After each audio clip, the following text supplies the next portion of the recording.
Hello again, it's Julian Sale from Motorize, your electric vehicle store in lovely Victoria, British Columbia, Canada.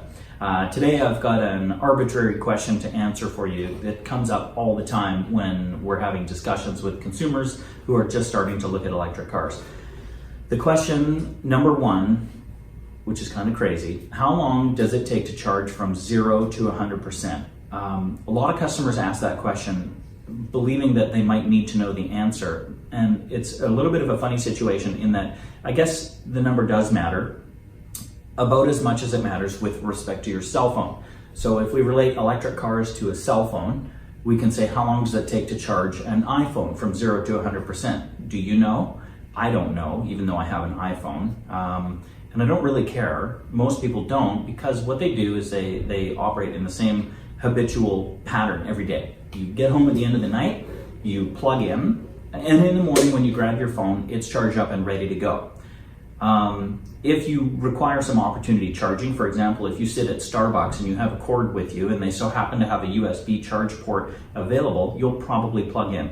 Same thing with airports and anywhere else that you might find public charging for your phone.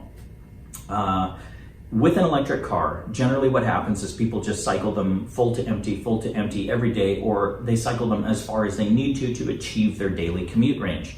However, the length of time to recharge is not particularly a significant question unless you're out traveling and you're trying to cover a lot of distance in a short amount of time or within a reasonable amount of time.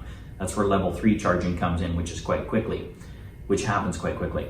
However, question number 2, what is the range per charge? I want to quickly touch base on that topic. It's another super common question that matters less than people think it does. The range per charge is only important if you can't recharge during the day. So for most people, getting up in the morning, driving to work, dropping your kids off at school, or doing whatever it is you do with your vehicle on a day-to-day basis will not require a recharge, even if you're driving one of the earlier lower range electric vehicles. So if you are covering a longer distance, for example, if you're going from Victoria to Nanaimo and back, or to Parksville and back, at that point, the actual range on a full charge doesn't really mean much because you're going to exceed that. And to do so, you're going to use a level 2 or level 3 public charging station.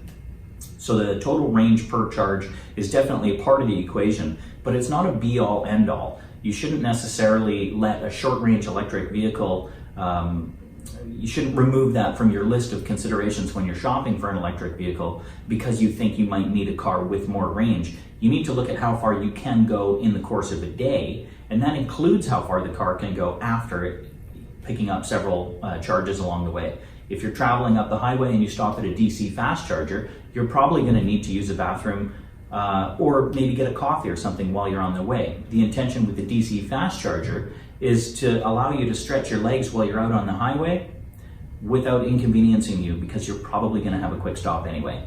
So 2 questions to avoid when you're shopping for an electric car or trying to gather information. Don't get hung up on the 2 questions. How long does it take to charge from 0 to 100? And what is the range per charge? These numbers require a little bit more information to become relevant.